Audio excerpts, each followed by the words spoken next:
ಶ್ರೀ ಗುರುಭ್ಯೋ ನಮಃ. ಈ ಹಿಂದಿನ ಕಥೆಗಳಲ್ಲಿ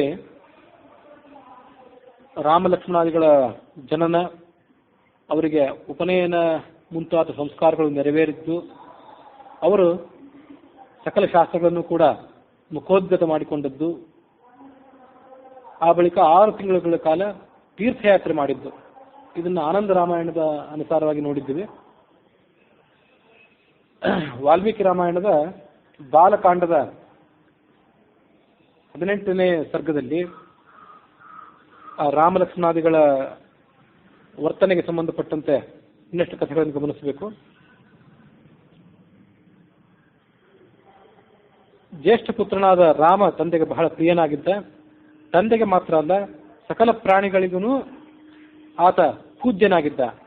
ಎಲ್ಲಾ ಜೀವಿಗಳಿಗೂ ಬ್ರಹ್ಮ ಹೇಗೆ ಪೂಜ್ಯನೋ, ಚತುರ್ಮುಖ ಬ್ರಹ್ಮ ಹೇಗೆ ಪೂಜ್ಯನೋ, ಹಾಗೆ ರಾಮ ಎಲ್ಲಾ ಪ್ರಜೆಗಳಿಗೂ ಕೂಡ ಪ್ರಿಯತಮನಾಗಿದ್ದ. ಎಲ್ಲರೂ ವೇದಾಧ್ಯಯನ ಸಂಪನ್ನರಾಗಿದ್ದರು. ಕ್ಷತ್ರಿಯರಿಗೆ ಇರಬೇಕಾದಂತಹ ಸಕಲ ಗುಣಗಳಿಂದ ಅವರು ಪೂರ್ಣರಾಗಿದ್ದರು.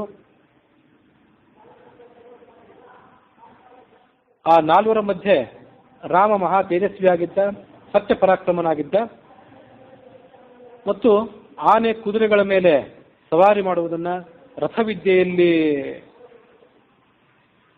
ನಿಪುಣನಾಗುವುದನ್ನ, ಇದೆಲ್ಲವನ್ನೂ ಕೂಡ ಆತ ಮಾಡಿದ್ದ. ಅಶ್ವಶಾಸ್ತ್ರ, ಗಜಶಾಸ್ತ್ರ ಎಲ್ಲವೂ ಕೂಡ ಆತನಿಗೆ ಕರತಲಾಮಲಕವಾಗಿದ್ದವು. ವೇದದಲ್ಲಿ ಆತ ನಿಶ್ಚೀಮನಾಗಿದ್ದ. ತಂದೆ ತಾಯಿಗಳ ಸೇವೆಯಲ್ಲಿ ಆತ ಸರ್ವದಾ ನಿರತನಾಗಿದ್ದ. ಲಕ್ಷ್ಮಣ ಚಿಕ್ಕ ವಯಸ್ಸಿನಿಂದಲೂ ಕೂಡ ಹಿರಿಯ ಅಣ್ಣನಾದಂಥ ರಾಮನಿಗೆ ಹೆಚ್ಚು ಪ್ರಿಯನಾಗಿದ್ದ. ರಾಮ ಲಕ್ಷ್ಮಣನನ್ನು ತನ್ನ ಶರೀರಕ್ಕಿಂತಲೂ ಹೆಚ್ಚಾಗಿ ಪ್ರೀತಿಸುತ್ತಿದ್ದ. ತನ್ನ ಒಳಗಿರುವಂತಹ ಒಂದು ಪ್ರಾಣ ಹೊರಗೆ ಬಂದು ಲಕ್ಷ್ಮಣನ ರೂಪದಲ್ಲಿದೆ ಅಂತ ರಾಮ ಭಾವಿಸಿದ್ದ. ಇಷ್ಟೊಂದು ಪ್ರೇಮ ರಾಮನಿಗೆ ಲಕ್ಷ್ಮಣನ ಮೇಲೆ ಇತ್ತು. ಲಕ್ಷ್ಮಣ ತನ್ನ ಜೊತೆಗಿಲ್ಲದೆ ಇದ್ರೆ ರಾಮ ನಿದ್ರೆಯನ್ನೇ ಮಾಡ್ತಿರ್ಲಿಲ್ಲ. ಜೊತೆ ಇಲ್ಲದೇ ಇದ್ರೆ ಮೃಷ್ಟಾನ್ನವನ್ನ ದಾಸಿಯರು ಬಡಿಸಿದ್ರು ಕೂಡ ಆತ ಭೋಜನ ಮಾಡ್ತಿರ್ಲಿಲ್ಲ. ಎಲ್ಲಾ ಚಟುವಟಿಕೆಗಳನ್ನು ಲಕ್ಷ್ಮಣನ ಜೊತೆಗೆ ಮಾಡ್ತಿದ್ದ. ರಾಮಸ್ಯ ದಕ್ಷಿಣೋ ಬಾಹು ನಿತ್ಯಂ ಪ್ರಾಣ ಬಹಿಷ್ಠರ. ಒಳಗಿರುವ ಪ್ರಾಣ ಒಂದು, ಹೊರಗಿರುವ ಪ್ರಾಣ ಅಂದ್ರೆ ಈ ಲಕ್ಷ್ಮಣ. ರಾಮಸ್ಯ ದಕ್ಷಿಣೋ ಬಾಹು, ರಾಮನಿಗೆ ಆತ ಬಲಗೈಯಂತೆ ಇದ್ದ. ರಾಮ ಯಾವಾಗಾದ್ರೂ ಕುದುರೆಯನ್ನು ಹತ್ತಿ ಮೃಗಗಳ ಬೇಟೆಗಾಗಿ ಹೊರಟರೆ ಲಕ್ಷ್ಮಣನು ಕೂಡ ಕೈಯಲ್ಲಿ ಧನುಸ್ಸುಗಳನ್ನು ಹಿಡಿದುಕೊಂಡು ಆ ರಾಮನ ಹಿಂದೆ ಹೊರಡುತ್ತಿದ್ದ. ಹೀಗೆ ರಾಮ ಲಕ್ಷ್ಮಣರ ಜೊತೆ ಹೇಗೆ ಇತ್ತೋ ಅದರಂತೆ ಶತ್ರುಘ್ನನು ಕೂಡ ಭರತನಿಗೆ ಪ್ರಾಣಪ್ರಿಯನಾಗಿದ್ದ. ಹೀಗೆ ಆ ಮಹಾಭಾಗ್ಯವಂತರಾದಂತಹ ಆ 4 ಜನ ಮಕ್ಕಳು 4 ವೇದಗಳಿಂದ ಕೂಡಿದಂತಹ ಬ್ರಹ್ಮನಂತೆ ಆನಂದಭರಿತರಾಗಿ ಆ ರಾಜ್ಯದಲ್ಲಿ ಅಯೋಧ್ಯ ನಗರದಲ್ಲಿ ಮುಂದುವರೆದರು. ಲೋಕಗಳ ಮರ್ಯಾದೆಯನ್ನ, ಕೀರ್ತಿಯನ್ನ ಅವರು ಮುಂದುವರಿಸಿದರು. ಅವರನ್ನ ಪಡೆದಂತಹ ದಶರಥ ತಾನು ಭಾಗ್ಯಶಾಲಿ ಅಂತ ಭಾವಿಸಿದ. ಹೀಗೆ ಮಕ್ಕಳು ಪ್ರಾಪ್ತ ವಯಸ್ಕರಾದ ಮೇಲೆ ಆ ಮಕ್ಕಳ ವಿವಾಹದ ವಿಷಯವಾಗಿ ಈ ದಶರಥ ಆಲೋಚನೆ ಮಾಡಿದ. ವಿವಾಹದ ವಿಷಯವಾಗಿ ಸಮಾಲೋಚನೆ ಮಾಡಿದ ಅಂತ ಏನಿದೆಯಲ್ಲ, ಈ ಸಂದರ್ಭದಲ್ಲಿ ಅವರಿಗೆ ಬಹಳ ವಯಸ್ಸಾಗಿರ್ಲಿಲ್ಲ. ಆ ಮಕ್ಕಳಿಗೆ 16 ವರ್ಷ ವಯಸ್ಸಾಗಿತ್ತು ಅಂತ ಇಲ್ಲಿ ಮುಂದೆ ಇನ್ನೊಂದು ಕಡೆ ಬರೋದಿದೆ. ಕಾಕಪಕ್ಷಧರರಾಗಿದ್ರು. ರಾಮ ಲಕ್ಷ್ಮಣರಿಬ್ಬರು ಕೂಡ ಕಾಕಪಕ್ಷಧರರಾಗಿದ್ರು. ಕಾಕಪಕ್ಷ ಅಂತಂದ್ರೆ ಇನ್ನೂ ಮೂಗಿನ ಮೀಸೆ ಬೆಳೆದಿಲ್ಲ, ಗಡ್ಡವೂ ಬೆಳೆದಿಲ್ಲ, ಕೆನ್ನೆಯ ಪಕ್ಕದಲ್ಲಿ ಅಂದ್ರೆ ಕಿವಿಯ ಪಕ್ಕದಲ್ಲಿ ಏನು ಕೂದಲು ಬೆಳೀತದಲ್ಲ, ಹದಿಹರೆಯದ ವಯಸ್ಸಿನ ಹುಡುಗರಿಗೆ ಅದಕ್ಕೆ ಕಾಕಪಕ್ಷ ಅಂತ ಕರೀತಾರೆ. ಹೀಗೆ ಅವರಿನ್ನೂ ಕಾಕಪಕ್ಷಧರರಾಗಿದ್ರು ಅಷ್ಟೇ.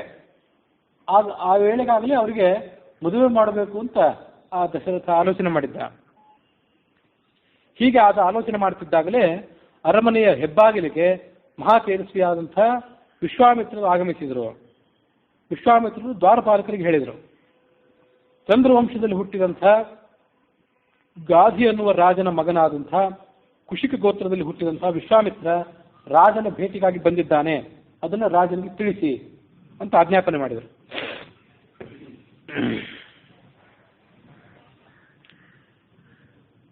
ಮಹರ್ಷಿಗಳು ಈ ಮಾತನ್ನು ಹೇಳಿದ ಕೂಡಲೇ ಸಂಭ್ರಮಗೊಂಡಂಥ ಆ ದ್ವಾರಪಾಲಕರು ಅವನ ಮಾತಿನಂತೆ ಮಹರ್ಷಿಗಳು ಬಂದಂತಹ ವಾರ್ತೆಯನ್ನು ರಾಜನ ಮುಂದೆ ಇಡುವ ಸಲುವಾಗಿ ಧಾವಿಸಿ ಬಂದರು. ದ್ವಾರಪಾಲಕರ ಮಾತನ್ನು ಕೇಳಿದೊಡನೆ ದಶರಥನೂ ಕೂಡ ಆನಂದಭರಿತನಾದ ಇಂದ್ರ ಬ್ರಹ್ಮನನ್ನು ಸ್ವಾಗತ ಮಾಡಲಿಕ್ಕೆ ಹೊರಡುವಂತೆ, ಬ್ರಹ್ಮ ಅಂದರೆ ಬೃಹಸ್ಪತಿ, ದೇವಗುರುವಾದ ಬೃಹಸ್ಪತಿಯನ್ನು ಇಂದ್ರ ಸ್ವಾಗತ ಮಾಡಲಿಕ್ಕೆ ಹೊರಡುವಂತೆ ತಾನೇ ಆ ವಿಶ್ವಾಮಿತ್ರರನ್ನು ಎದುರುಗೊಳ್ಳುವುದಕ್ಕಾಗಿ ಸಿಂಹಾಸನವನ್ನು ಬಿಟ್ಟು ಎದ್ದು ಹೊರಗೆ ಬಂದ. ಇದು ತಾತ್ಪರ್ಯ ನಿರ್ಣಯದಲ್ಲಿ ಚಂದ್ರವಂಶದಲ್ಲಿ ಹುಟ್ಟಿದವರು ಅಂತಿದೆ. ಗಾಧಿಸುತನಾದಂತಹ ಗಾಧಿ ಎನ್ನುವ ಚಕ್ರವರ್ತಿಯ ಮಗನಾದಂತಹ ವಿಶ್ವಾಮಿತ್ರ ಅಂತ ವರ್ಣನೆ ಇದೆ. ಇಂದ್ರ, ದೇವರಾಜನಾದಂತಹ ಇಂದ್ರ ಗಾಧಿ ಎನ್ನುವ ಹೆಸರಿನಿಂದ ತಾನೇ ಹುಟ್ಟಿ ಬಂದಿದ್ದ ಚಂದ್ರವಂಶದಲ್ಲಿ. ಆ ಗಾಧಿರಾಜನ ಮಗನೇ ಈ ವಿಶ್ವಾಮಿತ್ರ. ಕುಶಿಕ ಅನ್ನೋ ಅದು ಗೋತ್ರ. ಹಾಗಾಗಿ ಕುಶಿಕ ವಂಶದಲ್ಲಿ ಹುಟ್ಟಿದವರಾದ್ರಿಂದ, ಕುಶಿಕ ಗೋತ್ರದಲ್ಲಿ ಹುಟ್ಟಿದವರಾದ್ರಿಂದ ಕೌಶಿಕರು ಅಂತವರಿಗೆ ಹೆಸರಿತ್ತು. ವಿಶ್ವಸ್ಯ ಮಿತ್ರಂ ಸೈಹಾ ಜಗಾಮ ಅಂತ ಆಚಾರ್ಯ ತಾತ್ಪರ್ಯ ನಿರ್ಣಯದ ವಾಕ್ಯ. ವಿಶ್ವಾಮಿತ್ರ ಅಂತ ಏನು ಶಬ್ದ ಇದೆಯಲ್ಲ, ಅದನ್ನ ಸರಿಯಾಗಿ ಅರ್ಥ ಮಾಡ್ಕೊಳ್ಳದೆ ಛೇದ ಮಾಡಿದರೆ ವಿಶ್ವ ಅಮಿತ್ರ ಅಂತ ಆದೀತು. ಅದು ವಿಶ್ವ ಅಮಿತ್ರ ಅಲ್ಲ, ವಿಶ್ವಮಿತ್ರ. ವಿಶ್ವಾಮಿತ್ರ ಅಂತ ಅಲ್ಲೇನು ಆ ಅಂತ ದೀರ್ಘ ಇದೆಯಲ್ಲ, ಅದನ್ನ ಯಾರು ಸವರ್ಣ ದೀರ್ಘ ಸಂಧಿ ಅಂತ ಭ್ರಮಿಸಿದರೆ ಯಾವ ಭ್ರಮೆಯಿಂದ ವಿಶ್ವಾಮಿತ್ರ ಆಗ್ತದೆ ಅಂದ್ರೆ ವಿಶ್ವ ಪ್ಲಸ್ ಅಮಿತ್ರ, ಇದನ್ನೆರಡನ್ನು ಒಟ್ಟುಗೂಡಿಸಿದ್ರೆ ವಿಶ್ವಾಮಿತ್ರ ಅಂತ ಆದಿತ್ತು. ಹಾಗಾಗಿ ವಿಶ್ವಕ್ಕೆ ಮಿತ್ರನಲ್ಲದೇ ಇದ್ದವನು, ವಿಶ್ವಕ್ಕೆ ಶತ್ರುವಾದವನು, ಕಂಟಕನಾದವನು ಅಂತ ಹೀಗೇನಾರು ಅರ್ಥ ಯಾರಿಗಾರು ಭ್ರಾಂತಿ ಬಂದಿತ್ತು. ಹಾಗಲ್ಲ, ಅದಕ್ಕೆ ಆಚಾರ್ಯರು ಅದನ್ನ ವಿಶ್ವಕ್ಕೆ ಮಿತ್ರಂ ಸೈಹಾ ಜಗಾಮ, ಹಾಗೆ ಯಾರಿಗೂ ಭ್ರಾಂತಿ ಬಂದಿಲ್ಲ. ಮೊದಲಿನಿಂದಲೂ ಮಹಾಭಾರತ ರಾಮಾಯಣಾದಿಗಳ ವ್ಯಾಖ್ಯಾನವನ್ನು ಮಾಡುವವರು ವಿಶ್ವಾಮಿತ್ರನನ್ನ ವಿಶ್ವಕ್ಕೆ ಕಂಟಕ ಅಂತಾಗಲಿ ವಿಶ್ವಕ್ಕೆ ಶತ್ರು ಅಂತಾಗಲಿ ಯಾರು ವ್ಯಾಖ್ಯಾನ ಭಾವಿಸಿಲ್ಲ. ಆದರೂ ಅದನ್ನು ಛೇದ ಮಾಡುವಾಗ ಆಚಾರ್ಯರು ವಿಶ್ವಸ್ಯ ಮಿತ್ರಂ ಇಹ ಆಜಗಾಮ, ಅಯೋಧ್ಯಾನಗರಕ್ಕೆ ಆತ ಬಂದ ಅಂತ ಅವರು ವರ್ಣನೆ ಮಾಡ್ತಾರೆ. ವಿಶ್ವಕ್ಕೆ ಆತ ಯಾವ ಕಾರಣದಿಂದ ಮಿತ್ರನಾಗಿದ್ದ ಆ ಕಥೆಯನ್ನು ಮುಂದೆ ನಾವು ನೋಡಿರ್ತೀವಿ.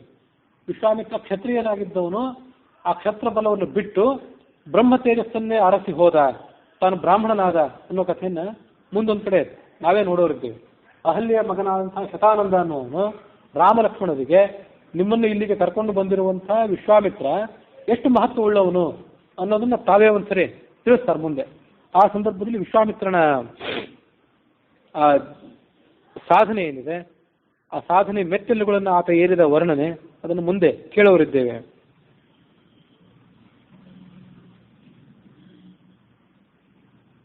ತೀಕ್ಷ್ಣವಾದಂತಹ ವ್ರತಾನುಷ್ಠಾನಗಳಿಂದ ಕೂಡಿದಂಥ ತಪಸ್ಸಿನಿಂದ ಪ್ರಜ್ವಲಿಸುತ್ತಿದ್ದಂಥ ವಿಶ್ವಾಮಿತ್ರನನ್ನ ಆ ದಶರಥ ರಾಜ ಅರಮನೆಯೊಳಗೆ ಆಹ್ವಾನಿಸಿದ. ಅವರಿಗೆ ತನ್ನ ಕುಲಗುರುಗಳಾದಂತಹ ವಸಿಷ್ಠರ ಮೂಲಕ ಅರ್ಘ್ಯಪಾದ್ಯಾದಿಗಳನ್ನು ಕೊಡಿಸಿದ ವಿಶ್ವಾಮಿತ್ರರಿಗೆ. ಆ ಅರ್ಘ್ಯಪಾದ್ಯಾದಿಗಳನ್ನು ವಿಶ್ವಾಮಿತ್ರರು ಸ್ವೀಕಾರ ಮಾಡಿ ರಾಜನಿಗೆ ಕುಶಲ ಪ್ರಶ್ನೆಯನ್ನು ಹಾಕಿದರು. ಅಯೋಧ್ಯಾನಗರದ ಪ್ರಜೆಗಳು, ರಾಜನ ಬಂಧುವರ್ಗ, ಸ್ನೇಹಿತ ವರ್ಗ, ಇದೆಲ್ಲರ ಕುಶಲವನ್ನು ಕೂಡ ಅವರು ಕೇಳಿಕೊಂಡ್ರು. ಆನಂದ ರಾಮಾಯಣದ ಸಾರಕಾಂಡದ ತೃತೀಯ ಸರ್ಗದಲ್ಲಿ ಈ ಸ್ವಲ್ಪ ಮಾಹಿತಿಗಳನ್ನು ನೋಡಬೇಕು. ವಾಲ್ಮೀಕಿ ರಾಮಾಯಣಕ್ಕೂ ಆನಂದ ರಾಮಾಯಣಕ್ಕೂ ಕಾಂಡಗಳ ವಿಭಾಗದ ದೃಷ್ಟಿಯಿಂದ ವ್ಯತ್ಯಾಸ ಏನಂದ್ರೆ, ಯುದ್ಧಕಾಂಡ, ಮುಂದೆ ಉತ್ತರಕಾಂಡ. ಯುದ್ಧಕಾಂಡಕ್ಕೆ ರಾಮನ ಮೂಲಕ ರಾವಣನ ವಧೆ ಆಗಿದ್ದಂಥ ವರ್ಣನೆ ಎಲ್ಲ ಇದೆ. ಅದಾದ್ಮೇಲೆ ಪಟ್ಟಾಭಿಷೇಕ ಆಗ್ತದೆ. ಪಟ್ಟಾಭಿಷೇಕ ಆದ್ಮೇಲೆ ಉತ್ತರಕಾಂಡ. ಹೀಗೆ ಬಾಲಕಾಂಡ, ಅಯೋಧ್ಯಾಕಾಂಡ, ಅರಣ್ಯಕಾಂಡ, ಸುಂದರಕಾಂಡ, ಯುದ್ಧಕಾಂಡ, ಉತ್ತರಕಾಂಡ ಅಂತ ಹೀಗೆ ನಾವು ಕಾಂಡಗಳನ್ನ ವಾಲ್ಮೀಕಿ ರಾಮಾಯಣದಲ್ಲಿ ನೋಡ್ತೀವಿ. ಆ ಯುದ್ಧಕಾಂಡದ ತನಕ ರಾಮಾಯಣ ಏನಿದೆ, ವಾಲ್ಮೀಕಿ ರಾಮಾಯಣ ಅದೇ ಹೆಚ್ಚು. ಉತ್ತರಕಾಂಡದಲ್ಲಿರುವಂತಹ ರಾಮಾಯಣದ ಕಥೆ ಕಡಿಮೆ ವಾಲ್ಮೀಕಿ ರಾಮಾಯಣದಲ್ಲಿ. ಆದರೆ ಆನಂದ ರಾಮಾಯಣದಲ್ಲಿ ಸಾರಕಾಂಡ ಅಂತ ಮೊದಲನೇ ಕಾಂಡ, ಅದು ಒಂದು ಕಾಂಡದಲ್ಲಿ ರಾಮನ ಪಟ್ಟಾಭಿಷೇಕ ಆಗುವ ತನಕ ಕಥೆ ಎಲ್ಲ ಸಂಕ್ಷಿಪ್ತವಾಗಿ ಬಂದಿದೆ. ಉತ್ತರಕಾಂಡದ ಕಥೆ ಹೆಚ್ಚು ವರ್ಣಿತ ಆಗಿರೋದು ಆನಂದ ರಾಮಾಯಣದಲ್ಲಿ. ರಾಮ 11,000 ವರ್ಷಗಳಷ್ಟು ದೀರ್ಘಕಾಲ ಭೂಮಿಯಲ್ಲಿ ವಾಸ ಮಾಡಿದ್ನಲ್ಲ, ಆ ಸಮಯದಲ್ಲಿ ಆತ ಏನೇನು ಲೀಲೆಗಳನ್ನು ತೋರಿಸಿದ ಅನ್ನೋ ವರ್ಣನೆ ಎಲ್ಲ ವಾಲ್ಮೀಕಿ ರಾಮಾಯಣದಲ್ಲಿಲ್ಲ. ಹಾಗಾಗಿ ಉತ್ತರಕಾಂಡದಲ್ಲಿ ಬರುವಂಥ ಹೆಚ್ಚಿನ ಕಥೆ ಎಲ್ಲ ಆನಂದ ರಾಮಾಯಣದಲ್ಲೇ ಇದೆ. ಉತ್ತರಕಾಂಡ ಅಂತ ಒಂದೇ ಕಾಂಡ ಇಲ್ಲ ಅಲ್ಲಿ. ಆ ಕಾಂಡಗಳನ್ನ ಯಾತ್ರಾಕಾಂಡ, ಇತ್ಯಾದಿ ಅನೇಕ ಕಾಂಡವಾಗಿ ವಿಭಾಗ ಮಾಡಿರ್ತದೆ. 6-7 ಕಾಂಡಗಳು ಆನಂದ ರಾಮಾಯಣದಲ್ಲೂ ಇದೆ. ಆದರೆ ಸಾರಕಾಂಡದಲ್ಲಿಯೇ ವಾಲ್ಮೀಕಿ ರಾಮಾಯಣ ಯುದ್ಧ ಕಾಂಡದ ತನಕ ಬರುವಂಥ ಕಥೆಯನ್ನೆಲ್ಲ ಸಾರಕಾಂಡದಲ್ಲೇ ವರ್ಣನೆ ಮಾಡಿ ಮುಂದಿನ 4-5 ಕಾಂಡಗಳಲ್ಲಿ ಉತ್ತರ ಕಾಂಡದ ಕಥೆಯನ್ನು ವರ್ಣನೆ ಮಾಡಿದ್ದೇವೆ. ಹಾಗಾಗಿ ಯುದ್ಧ ಕಾಂಡದ ತನಕ ಸಂಕ್ಷಿಪ್ತವಾದ ವರ್ಣನೆ ಆನಂದ ರಾಮಾಯಣದ್ದು, ವಿಸ್ತಾರವಾದ ವರ್ಣನೆ ವಾಲ್ಮೀಕಿ ರಾಮಾಯಣದ್ದು. ಉತ್ತರ ಕಾಂಡದಲ್ಲಿ ವಾಲ್ಮೀಕಿ ರಾಮಾಯಣದ್ದು ಸಂಕ್ಷಿಪ್ತ ವರ್ಣನೆ ಆದರೆ ಆನಂದ ರಾಮಾಯಣದಲ್ಲಿ ವಿಸ್ತಾರವಾದ ವರ್ಣನೆ. ಏತಸ್ಮಿನ್ ನಂತರೇ ಅಯೋಧ್ಯಾಂ ವಿಶ್ವಾಮಿತ್ರ ಯಯೌ ಮುನಿ, ಅಯೋಧ್ಯ ನಗರಕ್ಕೆ ಬಂದ. ಯಾಕೆಂದ್ರೆ ಯಜ್ಞ ಸಂರಕ್ಷಣಾಯ ರಾಜಾನಂ ಮುನಿರಬ್ರವೀತ್ ರಾಮಂ ಚ ಲಕ್ಷ್ಮಣಂ ಚಾಪಿ ಮಹ್ಯಂ ದೇಹಿ ಕಿಯದ್ ದಿನಂ. ಕೆಲವು ದಿನಗಳ ಮಟ್ಟಿಗೆ ರಾಮ ಲಕ್ಷ್ಮಣ ಇವರಿಬ್ಬರನ್ನ ನನ್ನ ಜೊತೆ ಕೊಟ್ಟು ಕಳಿಸುವಂತ ಆತ ಕೇಳಿದ.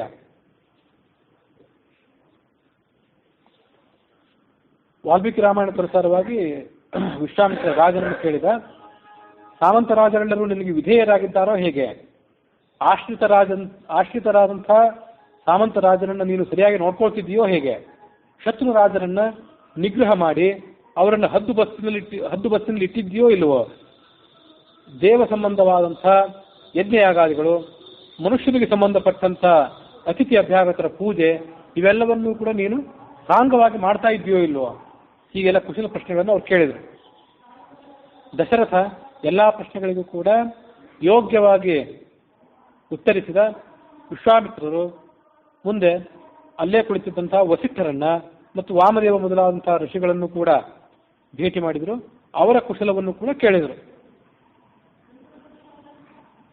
ಅಲ್ಲಿದ್ದಂಥ ರಾಜ, ಆತನ ಮಂತ್ರಿಗಳು, ಎಲ್ಲ ಋಷಿಗಳಿಗೂ ಕೂಡ ವಿಶ್ವಾಮಿತ್ರನ ಆಗಮನದಿಂದ ಬಹಳ ಸಂತೋಷ ಆಯಿತು.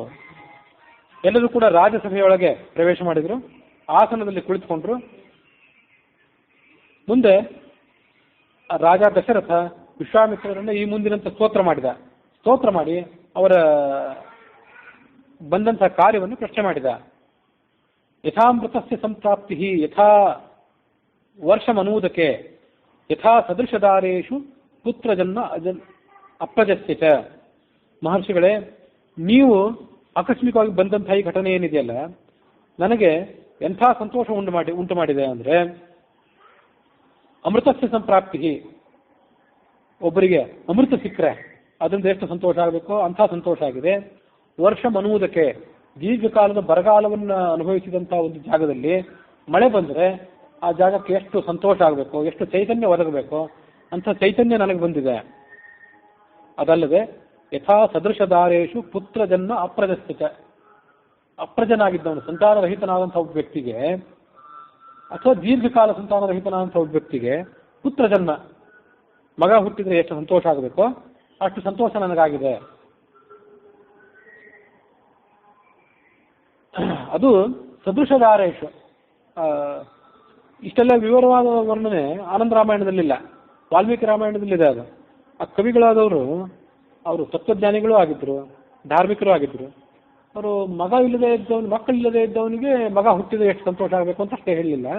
ಸದೃಶದಾರೇಶು, ನೀವು ಧಾರ್ಮಿಕರಾಗಿರಬೇಕು, ನೀವು ತತ್ವಶಾಸ್ತ್ರದ ಮಾರ್ಗವನ್ನು ಅನುಸರಣೆ ಮಾಡುವಂಥವರಾಗಿರಬೇಕು, ನಿಮ್ಮ ಪತ್ನಿ ನಿಮಗೆ ಅನುಸಾರಳಾಗಿರ್ಬೇಕು, ನಿಮಗೆ ಸದೃಶಳಾಗಿರ್ಬೇಕು. ಅವಳು ನಿಮಗೆ ಯೋಗ್ಯವಾದಂತಹ ಪತ್ನಿಯಲ್ಲಿ, ಧಾರ್ಮಿಕವಾದಂತಹ ಪತ್ನಿಯಲ್ಲಿ ಮಗ ಹುಟ್ಟಿದ್ರೆ ನಿಮಗೆ ಎಷ್ಟು ಸಂತೋಷ ಆಗ್ತದೋ ಅಷ್ಟು ಸಂತೋಷ ನನಗೀಗಾಗಿದೆ ಅಂತ ಅವನು ಹೇಳ್ಕೊಂಡ ದಶರಥ.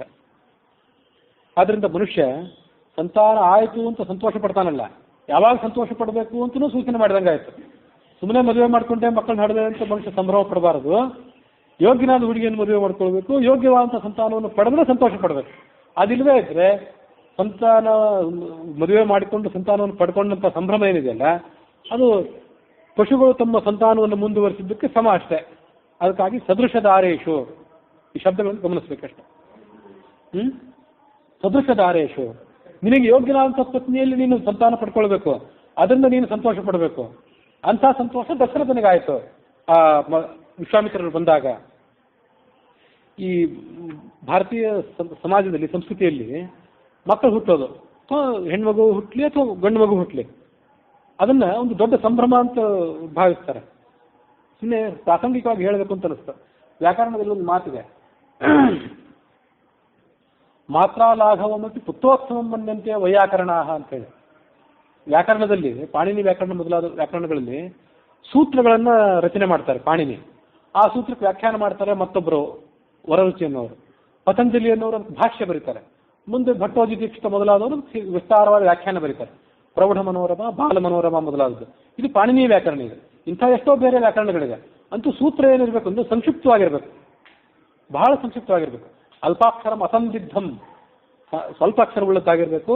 ಸಂಶಯಕ್ಕೆ ಎಡೆ ಇಲ್ಲದಂತೆ ಅರ್ಥವನ್ನು ವಿವರಣೆ ಮಾಡುವಂಥದ್ದಾಗಿರ್ಬೇಕು ಸೂತ್ರ. ಸಾರವತ ಎಲ್ಲ ಅರ್ಥವನ್ನು ಹೇಳುವಂಥದ್ದಾಗಿರ್ಬೇಕು. ಇದು ಬರೇ ವ್ಯಾಕರಣ ಸೂತ್ರಕ್ಕಲ್ಲ, ಬ್ರಹ್ಮಸೂತ್ರಕ್ಕೂ ಇದು ಸಮಾನ.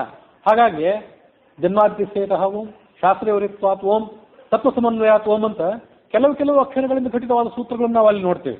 ಇದು ಧರ್ಮ ಸೂತ್ರಗಳು, ಅರ್ಥ ಸೂತ್ರಗಳು, ಎಲ್ಲದಕ್ಕೂ ಇದು ಮೀಮಾಂಸಾ ಸೂತ್ರಗಳು, ಎಲ್ಲದಕ್ಕೂ ಹೀಗೆ ಇದು ಅನ್ವಯವಾಗುವಂಥದ್ದು.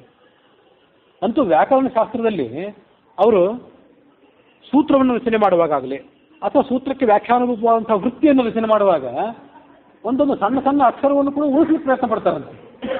ದೀರ್ಘ ಆಗಬಾರ್ದಂಥದ್ದು. ಒಂದು ಅಕ್ಷರ ಉಳಿತು ಅಂದ್ರೆ ಅವರಿಗೆ ಒಂದು ಮಗು ಹುಟ್ಟಿದಷ್ಟು ಸಂತೋಷ ಅಂತ.